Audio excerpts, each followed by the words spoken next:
today. Well, thank you all for the invitation. Can everyone hear me okay by a sign of those that I can see your heads? Everything good? Great. Okay. And Bill, thank you for, you're right. This ends up being very timely. Just to disclose, Bill's one of my neighbors and I see him regularly in the morning walking his dogs. So it's nice to see you actually. Are you at your house? Yeah, okay. And also great to see my friend Robin from Manheim Township. Congratulations on everything you've been trying to navigate. We applaud our superintendents because they are among the many heroes in our community right now. So good to see you, Robin, and a number of other familiar faces on the call, not the meeting this morning. I understand there's what I'd like to do is about 15-20 minutes of a quick overview and save some time for some questions. It has been, as everyone is aware, just extraordinary times for so many in our community. The point that I want to share with you today is, as we think about all of the public health issues, the focus now has obviously started to really shift toward what do we do to get our economy back online and understand the economic implications of what has happened over the last couple of months. So just a quick background on EDC. Our organization, many of you are familiar with to some extent. We're the county's lead economic development organization. We are countywide, and our focus in non-pandemic times is how do we retain and expand the businesses in Lancaster County, providing them with everything from financial support to technical assistance. And as many of you know, one of the great things about Lancaster County is just how diverse industry is here. And especially over the last 2 years, we had been experiencing phenomenal economic growth. And so a lot of our work was really underpinning expansion activities and capital investment by employers of all sizes. That obviously took a huge shift in mid-March when the governor made the shutdown order, and specifically when he determined certain businesses that fell into the life-sustaining and non-life-sustaining categories. And I think, like many on this call and many in the community and across the Commonwealth, you know, that really changed the game, because instantly businesses that one day were operating were suddenly not. And as many of you know about our community, the vast majority of companies in Lancaster County are small business. And we define, for our purposes, and as we've worked through this over the last couple months, we define small business in Lancaster as really focusing on businesses with 100 and fewer employees, and fully recognizing that the vast majority of those companies have 20 and fewer employees. So that's our landscape. And for many of you on the call, you know, if you're in small business, what we also know about small business is many of these businesses have weeks or maybe months of cash in reserve, but they certainly don't have 3, 6, 9, 12 months of cash in reserve. So for a lot of these businesses, the shutdown became an immediate financial crisis. How does that translate to what EDC has done in the last couple of months? Good, bad, or otherwise, within about a week of the shutdown, our office was thrown into the front lines of the state's effort to get quick money into businesses' hands. There was a $60 million allocation from the governor to what's called the Pennsylvania Industrial Development Authority, and they wanted to provide working capital to small businesses right away. This was, I want to say, the fund opened somewhere around March 25th. We're the county's certified economic development organization, so we were the ones tapped to deliver that service. We had less than 48 hours notice, and we're not an organization that typically does small working capital loans. We typically do larger scale projects. So we all pivot, right? Like that's what everyone's doing right now. And within about 48 hours, as I said, we opened our doors, mostly because the legislators prematurely announced the program. And so we started getting bombarded and processed. We ended up getting over 300 applications in about 70 hours, something along those lines, for resources that were just way too scarce at that point. And ultimately, we submitted 44 applications to the state out of that pool in 5 days, and all 44 of those were approved by the state, which for our office was pretty heroic duty. Why is that important at this time? Because those 300 applications at the end of March, mostly, the vast majority came from small businesses. The average size of the employer that submitted an application to us had 14 employees, has given us incredible insight into what was the immediate economic impact of the shutdown.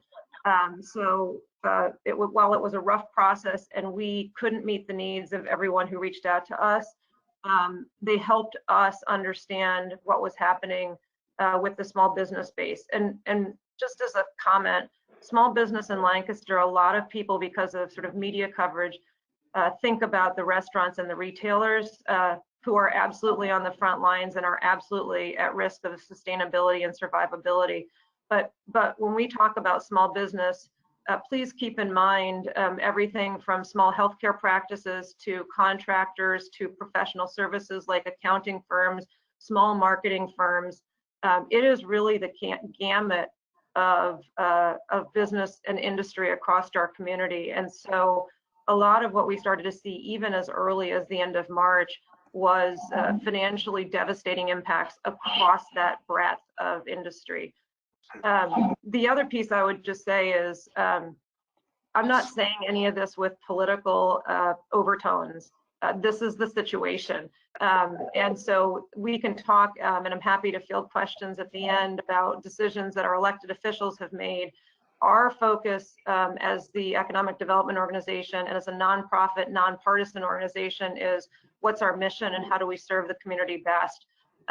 And try as much as we can to avoid the political noise that seems to be getting louder and louder every day. So none of this is a statement on good, bad decisions by our elected officials.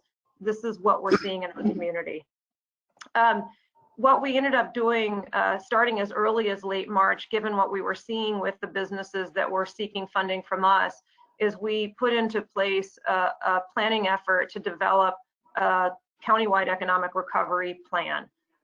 This is something that is somewhat standard practice in our industry. Unfortunately, as more and more natural disasters occur and disasters of different sorts in other communities, economic development organizations across the nation have developed processes to deal with disasters and developing these economic recovery plans. I will tell you, I had no experience doing this, so I was looking at best practices, and I think as I talked to peers across the country, none of us have experience in doing disaster recovery for a pandemic, which wasn't a natural disaster where it was a moment with a physical recovery. This was a sudden impact that was broad and affected everyone. And so there are different elements to this that have prompted some interesting discourse in the industry. So we developed this plan, this economic recovery plan, just pulling what we thought we knew at the time. And as everyone on this screen knows, information has changed rapidly and sometimes daily. So we did the best that we could. Ultimately, we released the plan publicly at the end of April. And that plan really tried to capture a couple of things. One is to impress upon anyone who was reading the plan the components of our economy that I've already outlined to you, which is the emphasis on small business and the diversity across industry. That makes our challenge in Lancaster not more complex than anyone else, but it just makes it unique to Lancaster. We have to focus on those components of our community.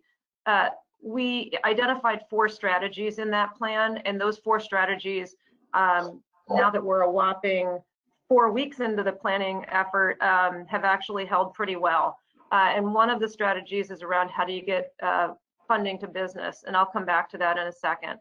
The second strategy, to me, was one of the most complicated and continues to be, which is how do you intersect the public health needs, the reality that, especially when we released the plan, we were still in the peak of the crisis, and how do you link those public health issues with business? Because there's just so many connections now that none of us would have thought of 6 or 8 weeks ago. Our third strategy was recognizing that there's this public health connection that we all know that we're not getting back to what was normal in January or February. At least for the long time foreseeable future, how we operate is going to be done differently. And so a lot of our third strategy started to foreshadow what those differences could be and how do we provide support to our business community. I'm going to come back to all of these with a little bit more in just a second. And then our fourth strategy, which we feel is really important, is how do we track our progress as a community? And do we understand, are we seeing economic improvement, or are there signals that there may be some worrisome signs or some areas that we need to address? And can we hold ourselves accountable, knowing that there's public dollars coming into the system, and that we need to be as transparent as we can in an environment where we're not talking to each other directly and where the pace of activity is moving so quickly. So that was the plan that we released publicly at the end of April. It's now May 21st, sorry, looking at my screen over here. And so the amazing thing to me is how quickly there was coalescing around this plan. I should note, and I should have noted much earlier, all of our efforts on this plan were done collaboratively with the Lancaster Chamber. So between me and Tom Baldridge, who's become my work husband, we have spent all of that time together jointly crafting this plan and really leveraging the strengths of the chamber, which is their connectivity to the broad business base and their communication skills, with some of the technical skills that EDC has, knowing our business community and the business financing piece. So this has been a critical part of the plan, is that we've knitted our organizations together, joined at the hip, if you will. So in the last couple of weeks, we have operationalized that plan. And the key thing to me is that even I mean, it's hard to timestamp any longer, but at the end of April, I would say for me and Tom particularly, this sense of urgency was almost overbearing. To hear from as many businesses as we have over the last couple of weeks, to hear the devastating conditions, to hear people who have built businesses and had them in place for 15 or 20 years and seeing all of that disappearing and being at risk of not being able to reopen, is incredibly compelling and motivating. And that is really what's driven us for the last 2 months, as we've tried to figure out how do we get back to economic recovery. So where are we now? In the last couple of weeks, once we announced the plan, the framework to implement the plan involved 5 action teams and a leadership team. And those 5 action teams are around the 4 strategies that I mentioned. Team 1 is all around business financing. It's being led by Brett Tennis from the Waltz Group. And we've pulled in a significant number of our individuals in our banking community and our accounting community, especially those that service our small business clients. We're assessing all of the different stimulus programs that are out there so that we can communicate clearly to businesses what's available from public sources. And as you may have seen or heard in the paper, as of officially yesterday, we've secured $25 million from CARES Act funding, and we'll be putting out a fund for small businesses with working capital grants over the summer months. I will tell you that $25 million fund is the largest fund that I've seen in the Commonwealth for working capital grants being administered at a local level. Our second team that we've deployed is being co-chaired by Mayor Sirachi from the city of Lancaster and the county's emergency services consultant, Ed Hurston, and it is all around public health and public health mitigation. And that team provided support to the Penn Medicine Lancaster General contact tracing and testing proposal that got approved yesterday. And it's also looking specifically at special needs populations, including our CCRC senior living communities, and increasingly areas such as higher education, where they have unique needs, and the issues of connecting public health resources is daunting. So that's our second team. Our third team is being chaired by Mark Loriello from RITU. and is really being staffed by Andrea Shirk, whose day job is running Rock Lidditz. And that is understanding all of the protocols and procedures that we need to convey simply to small businesses in the community around public health requirements. Things like, how do you do, if you're a small manufacturer, you have 10 people, how do you do thermometer checks, and how do you do social distancing in your business, and how do you figure that out easily? This is also the team that, as of yesterday, we secured $6 million for personal protective equipment that we will be making available free to any small business in Lancaster County with 100 and fewer employees. And that effort will begin in early June. And then our fourth team is all around economic analysis. It's being chaired by Bob Zorbaugh from the Lancaster County Solid Waste Administration, and is largely being staffed by EDC's own Naomi Young through our Center of Regional Analysis. We are looking at replicating the Federal Reserve's Beige Book, which is a short summary that's updated monthly on key indicators in our community. And then our fifth team is around communication, and it's being chaired by Mike Reynolds from the Lancaster Barnstormers and Allison Van Harskamp from Armstrong Flooring.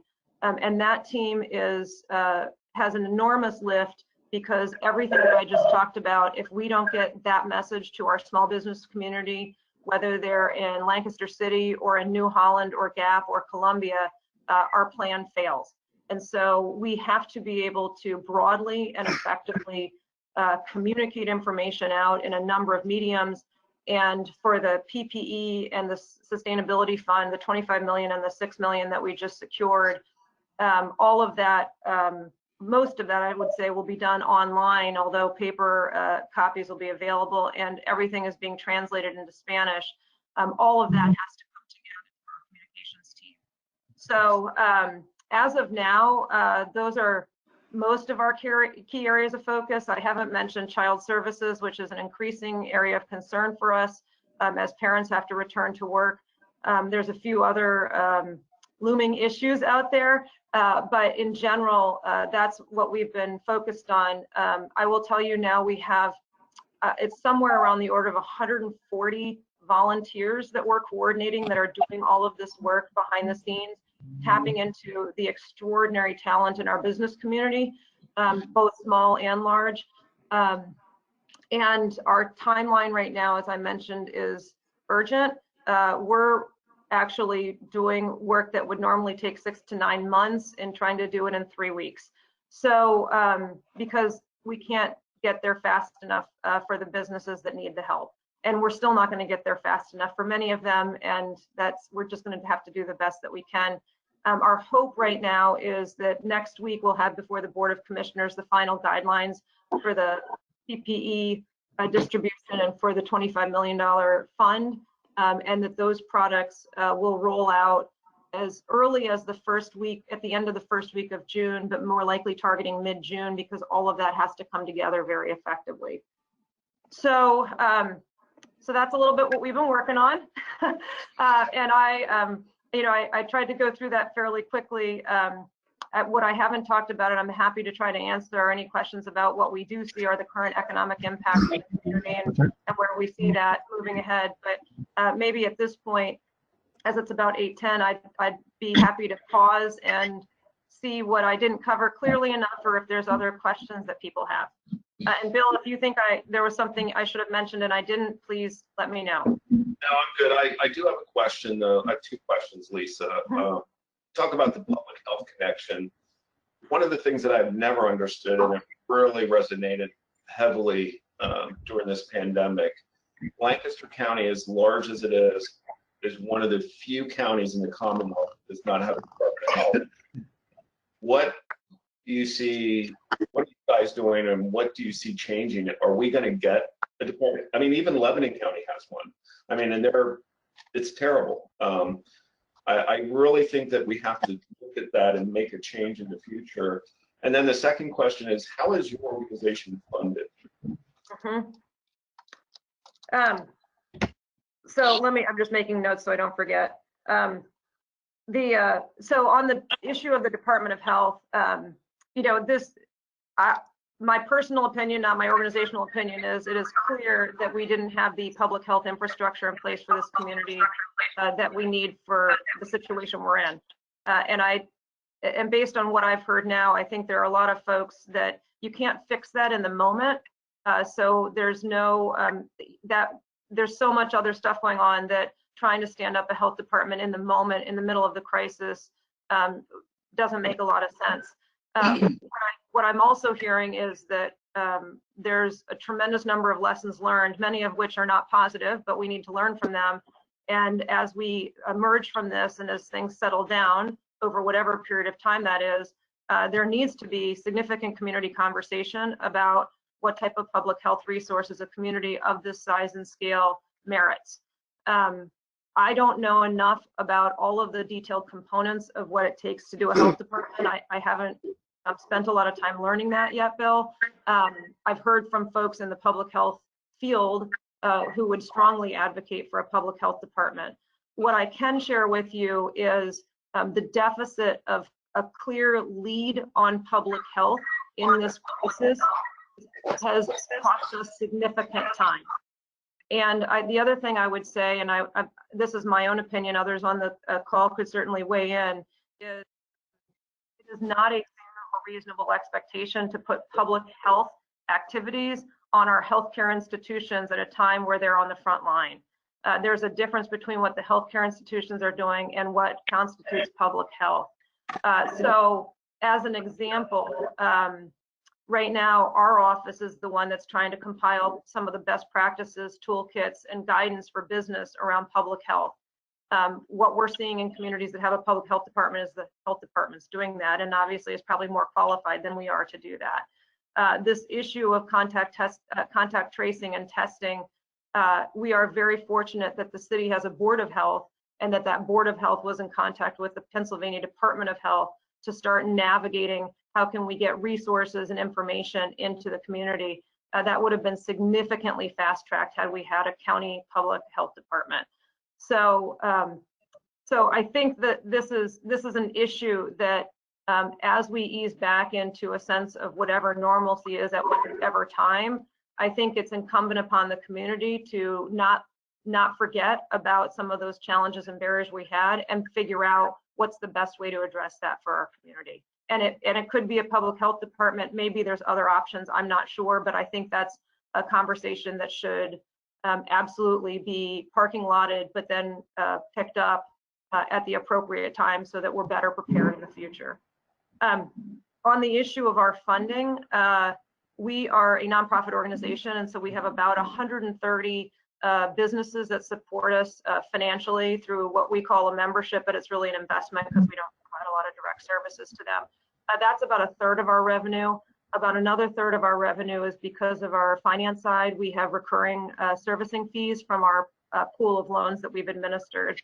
And then another third is roughly through our research center, our economic research center, we secure public policy related grants. So that's our funding model. We get some support from the county. It's less than 10% of our funding, and we get virtually no support from the state. Thank you, Lisa. And I just would encourage everybody when this is over to really write your county commissioners and encourage the Department of Health set up here in Lancaster County. We have struggled for years understanding why there wasn't one, and this pandemic just really made us not understand, and Lancaster General cannot do it. You're right, Lisa. They were dealing with everything else, and yet they were also expected to act like our Department of Health, and it just was not right. Thank you. Mm-hmm. Hi, Lisa. Tracy from EC Candies. When you mentioned the 25 mil for grants and loans, and then the separate 6 mil for the PPE, where do people go to apply? Uh-huh. And when will they know whether or not they've been accepted into those programs or not? Yep, great questions, Tracy. And as we continue to move ahead with these two options, we're getting more and more inquiries about it. So we will be setting up a website, recoverlancaster.com. Don't write that down officially because it might change. but we will be blasting out. There's not, our whole intent is that as we open these programs up, we will be communicating that through social media, through print media, potentially billboards, a whole scenario. So that information should be well publicized once we get that website up and functioning. We will have for businesses for PPE, this is all contingent on the county commissioners approving the guidelines we provide them because they retain the ultimate decision making. But our approach at this point is with the PPE, we will have a simple registration process online. We will be, anyone with a business of 100 or fewer employees will register online. Obviously, they'll have to check off a certification because we have to make sure these funds are being used properly. And we will also ask people to self-select on industry code and on employment size. We've developed a little bit of an algorithm behind the scenes so that we have 23 types of kits with different types of PPE in it that, based on your industry and your size, will be what every business is able to get. We're still working with a distribution partner to try to figure out how we're going to get these, how we're going to distribute the PPE, and it's likely to be a combination of direct mail, which actually may be cheaper, as well as a few mass distribution sites potentially scattered throughout the county. So those details are still coming together. The guidelines we hope will be approved next Wednesday. And as early as we can get this website, which you can understand has some complications, we need to make sure it's tested and ready. But we're thinking end of the first week of June is when we would promote that and allow businesses to start registering. The other, on the fund piece, the guidelines again are still in development. Trying to hand out $25 million is not easy, and especially because we fully expect that we're going to have demand well in excess of what we have available. So getting those guidelines right and getting the process right is going to be critical. And we're fortunate that there's a number of best practices out there. Our friends in Chester County and Montgomery County have already done funds much smaller, $5 million funds. So we're looking at their template as well as the template that the city of Lancaster did with Assets and Community First Fund.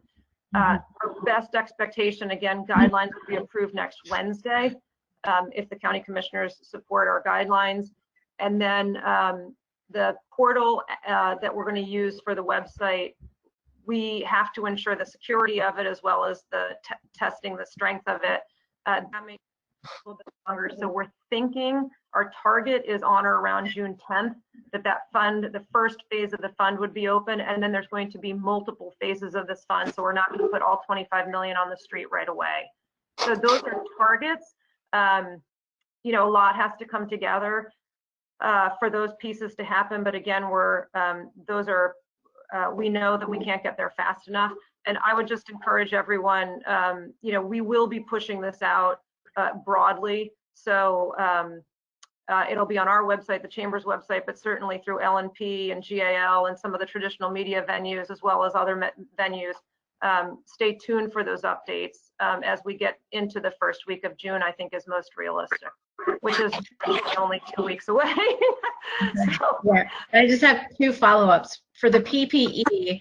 So in my case, and I'm sure other businesses, this is occurring as well, we're already being proactive in making changes within our business in preparation to open. Now, I can actually be open. We've chosen not to have our doors open for safety, but we're already purchasing PPE. Will there be funds to reimburse us back on that? That's my first question.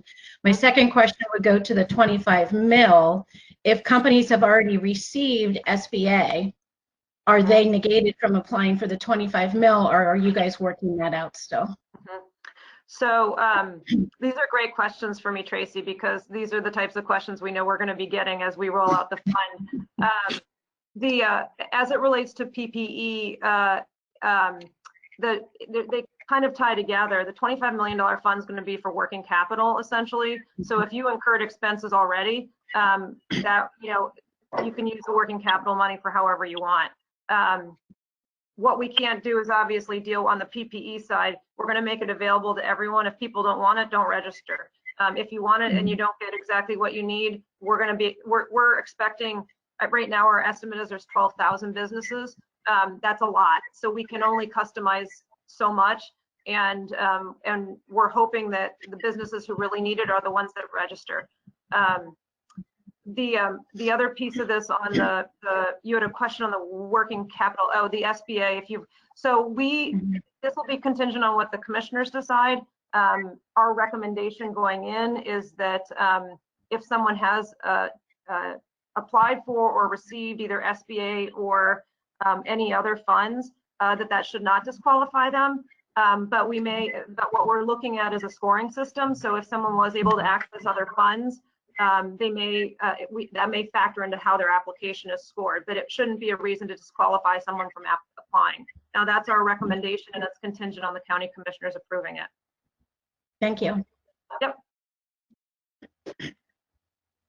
Lisa, do you know if the unemployment system has been able to cope with the applications and keep families going? And then there's sort of that cascading effect onto rents that affects landlords, and then banks that lend to landlords, and the expectation that when we get to yellow and then to green, that households will have disposable income to spend if the unemployment system has worked and some of the helicopter cash from the federal government. So can you provide some insight there?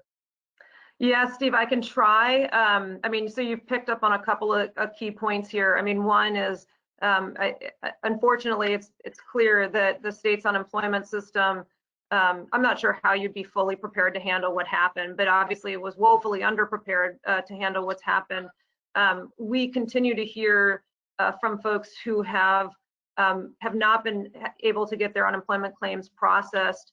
Certainly the duration of time from when they submitted an application to getting it processed has been very, very challenging. I do believe that as the claims have gone down over the last couple of weeks, they're starting to catch up on some of that, but obviously the backlog is still significant. There's some interesting discussion now because of the PPP deadline, or the 8-week time frame, and the July extension of the unemployment benefits. What's the impact going to be once we get to mid or late July? And I think there's a number of folks in our social services sector on the housing, food insecurity side that are trying to figure out, to the best that anyone can, what's going to happen once we get past those windows. Now the state is putting in place some new programs. We're waiting, obviously, to see what the federal government does. So all of this is very fluid, but I feel, and the other piece I would say is we're already hearing from employers who are having problems recruiting their staff back because of the unemployment $600 extra. So this is just all of that to say, I don't know that anyone has any good answer. I think we're concerned that as some of these benefits run out, that's when we start to see some of the needs grow even more than we've seen already. I don't have a crystal ball on that, but I do think, what we can't do is assume that once we moved into yellow and then eventually into green, whatever timeline that is, that doesn't mean that everyone's okay and that everyone's still employed or that their incomes have returned to what they had back in January and February. So very complex picture. I'm not sure I answered, Steve, your question, because I'm not sure I have a great one, other than there's a lot of discussion and thought going into that right now.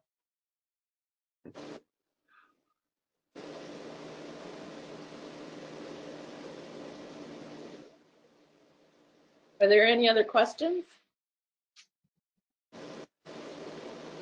Well, thank you, Lisa, very much. That was a great presentation and answered a lot of questions I think that people had. Thank you. Thank you for coming and joining us. Maybe you could come back when things settle a little bit. I'd love to in person. Yeah. Anyone else have anything for the good of Rotary? Today, I just want to say we had 38 attending, so our numbers are getting up a little bit as far as people that join.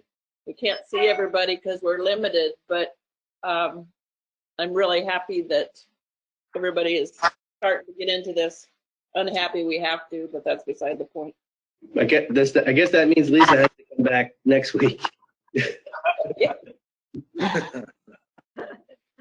It's good for me to get the message out, so I appreciate the venue this morning. Very helpful to me. Good, thank you. Thank Next week, we're gonna have Steve Breither arranged for Jennifer Couple, if I'm saying it right, to speak on homelessness. So that's another issue that Lancaster has to deal with. So that's our next meeting. And if nobody has anything else, thank you. Thank you. Big hug to Thank all you. of you. Thank you. Thank you, Lisa. Thank Have you, a good Jenny. day. Yes, Yeah, you're thank welcome. Thanks, Brett. Thank you.